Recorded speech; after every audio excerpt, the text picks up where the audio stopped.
Imagina que mañana el gobierno anuncia una ayuda de 1.000 euros para todos. La noticia aparecería en los medios, ¿no? Una medida histórica, una ayuda para todas las familias. Y evidentemente mucha gente estaría contenta. Pero habría que plantearse, ¿esos 1.000 euros de dónde han salido? Como decía aquel vídeo, no es magia, son tus impuestos. Con lo cual, ese dinero previamente ha salido del bolsillo de alguien. Pero, bueno, también podría haberse obtenido mediante deuda, ¿no? Sin embargo, alguien tendrá que devolverlo. Y si se ha obtenido mediante expansión monetaria, bueno, ya vimos cuál era el problema de eso. Entonces, ¿realmente el Estado nos está dando riqueza? En ese caso.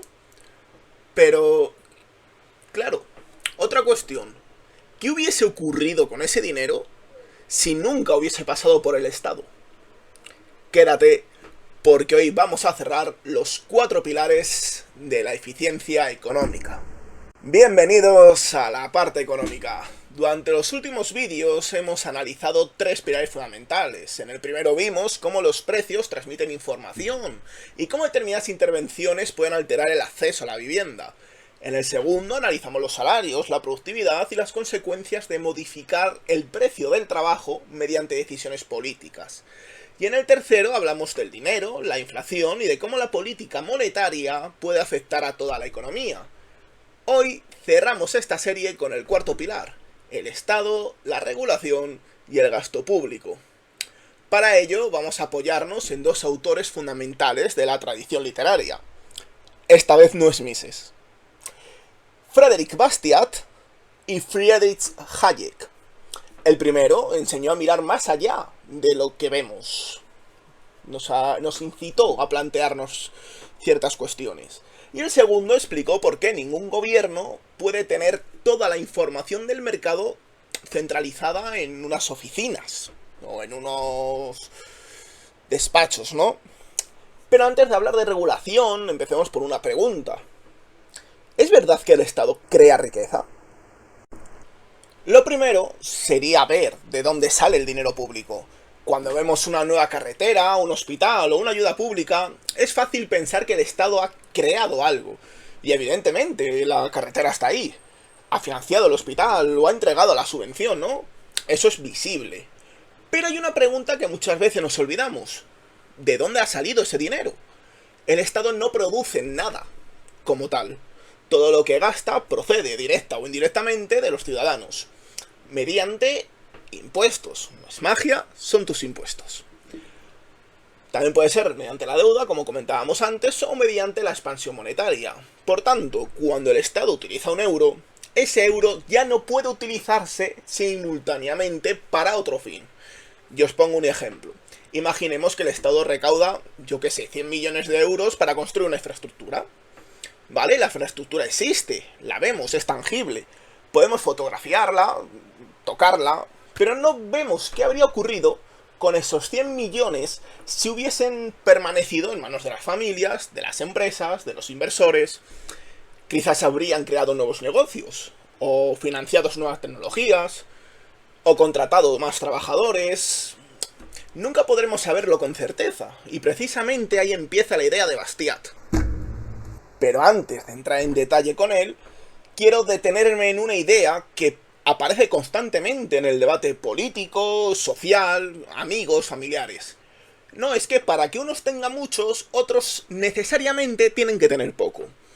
Y a primera vista parece lógico, ¿no? Si imaginemos que la riqueza es una tarta de tamaño fijo, cada porción que recibe una persona deja menos para los demás. Pero la economía real no funciona necesariamente así. La riqueza no es una cantidad fija que simplemente se reparte, también se puede crear. Pensemos en un agricultor que produce más alimentos, ¿no? Gracias a una nueva tecnología que haya salido. O un emprendedor que crea servicios que antes no existían. En esos casos no es necesario que alguien se emprovezca para que otras personas generen riqueza. Se han creado nuevos bienes o nuevos servicios o nuevas oportunidades. La economía puede crecer porque aumenta la capacidad de producir. La economía no es un juego de sumar cero. Por eso, que una persona se haga rica no significa que automáticamente otra se haya empobrecido. Por tanto, la pregunta que surge es, ¿de dónde procede la riqueza?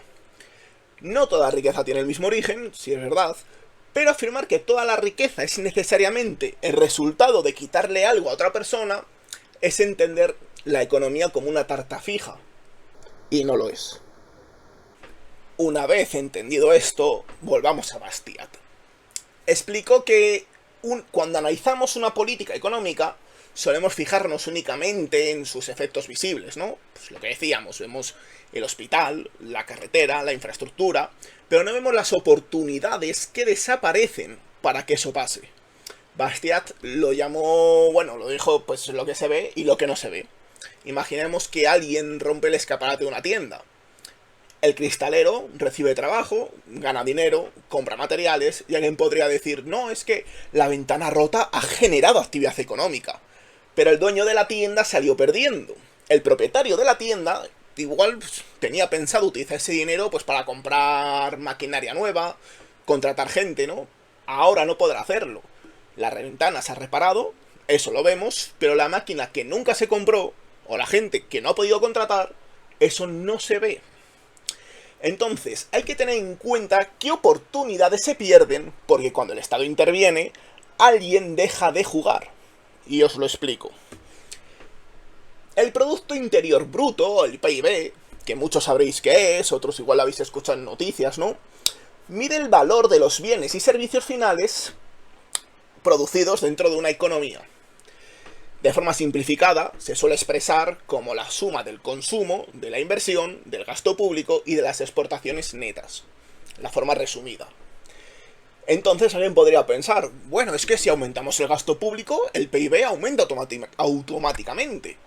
Pero la realidad es más compleja. Para gastar, el Estado necesita obtener recursos, ¿no? Como hemos visto, expansión monetaria, impuestos, deuda, tal. Por eso, cuando el Estado aumenta el gasto, parte de esos recursos deja de estar disponibles para el consumo, para el ahorro o para la inversión privada.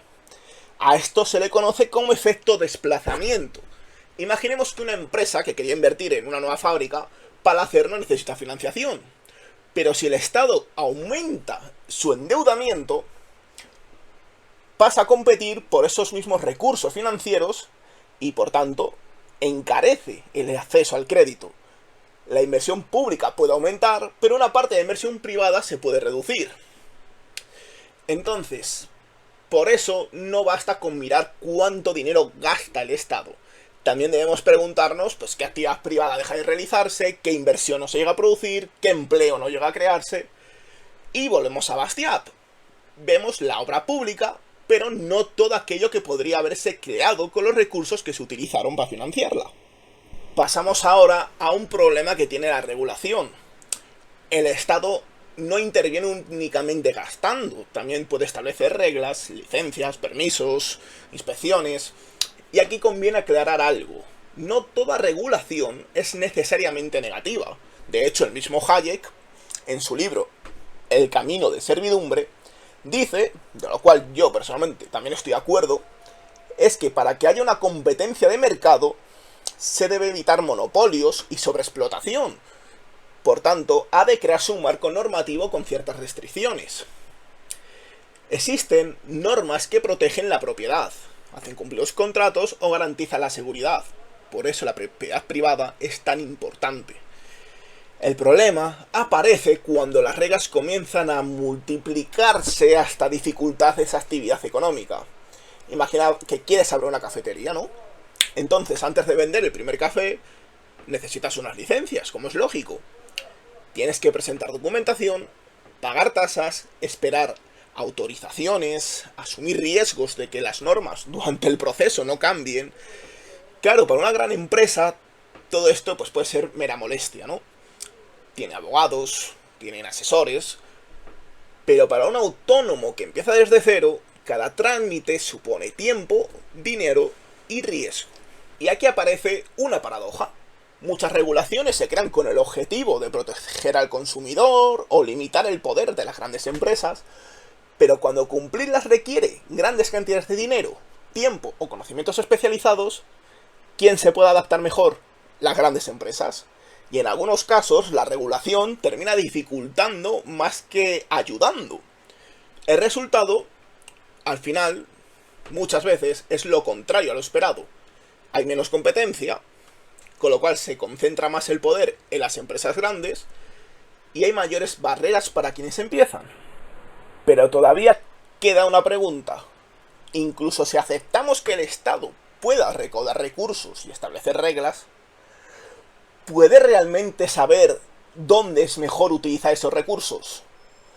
Friedrich Hayek lo llamó la arrogancia fatal. La creencia de que un grupo de personas reunidas en un despacho o en un congreso pueda conocer mejor la economía que millones de personas actuando a la vez, tomando las decisiones libremente. Un ejemplo. Cada persona conoce información que nadie más posee. Tú sabes cuánto estás dispuesto a pagar por una vivienda. Un panadero conoce los costes de su negocio. Un trabajador, sus habilidades. Un empresario, las necesidades de los clientes. El agricultor conoce sus tierras, etc. Claro, pero esa información está dispersa y cambia constantemente, ¿no? Muchas veces ni siquiera se puede expresarse en un informe como tal. Entonces, para Hayek, los precios permiten coordinar toda esa información. Un precio más alto puede indicar escasez, un precio más bajo puede indicar abundancia. Un beneficio puede señalar que una empresa está satisfaciendo necesidades de los clientes y una pérdida puede indicar que está utilizando recursos de forma ineficiente. Y ahora sí, tenemos las 4 piezas. Hoy hemos visto que el Estado, mediante el gasto y la regulación, puede modificar las señales sobre las que se coordinan millones de personas. Bastiat nos enseñó a mirar más allá de esos efectos visibles, a preguntarnos no solo qué se ha creado, sino qué ha dejado de existir. Hayek nos recuerda que el conocimiento está disperso y que ningún organismo central puede reunirlo por completo. Por ello, la escuela austriaca saca una conclusión. De nuevo, yo estoy de acuerdo, ¿no? Cuanto mayor es la intervención política en la economía, mayor es el riesgo de alterar los precios, reducir la coordinación y generar consecuencias que no eran visibles al principio. Pero claro, eso no significa tampoco que todas las decisiones públicas sean inútiles. Significa que cada intervención tiene un coste. Y que antes de preguntar qué puede hacer el Estado, debiéramos preguntarnos qué dejará de ocurrir cuando el Estado utilice estos recursos. Y con esto cerramos los 4 pilares de la eficiencia económica. Hemos hablado de vivienda, de salarios, de dinero y del Estado. Pero esto es solo el principio. En próximos vídeos seguiremos analizando nuevas escuelas económicas, porque aunque yo sea seguidor de esta corriente, sí que quiero hablar de otras para que se entiendan esos matices diferentes. Por ejemplo, los monetaristas. Porque al final el objetivo de este canal no es que pienses como yo, contar yo mi libro y ya está. No. Es que tengas las herramientas necesarias para pensar por ti mismo. Al final, todo este proyecto surge también porque considero que mucha gente se deja llevar por lo que escucha en la tele, se deja llevar por lo que dicen amigos, no piensa detenidamente y analíticamente. Entonces yo quiero dar en este proyecto las herramientas para que todos piensen y analicen. Luego ya cada uno piensa, analiza y determina lo que quiere y es libre. Pero si mucha gente lo vemos cuando escuchamos a gente diciendo no, yo es que he votado a tal persona porque bueno, pues mis padres votan a esas personas. Creo que es importante que todos tengamos las herramientas para que cuando el Estado, el gobierno, diga voy a subir por real decreto el salario mínimo, no decir ¡ole! No. Pensar y analizarlo. Y si después de saber y entender qué puede pasar con esa subida, estamos de acuerdo, sin problema. Pero no dejarte guiar sin más. Entonces, bueno, no me extiendo más. Muchísimas gracias por llegar hasta aquí, por haber, si estás viendo este vídeo, visto todo este ciclo, y lo que se viene va a ser bastante interesante. Muchas gracias y una vez más, bienvenidos a la parte económica.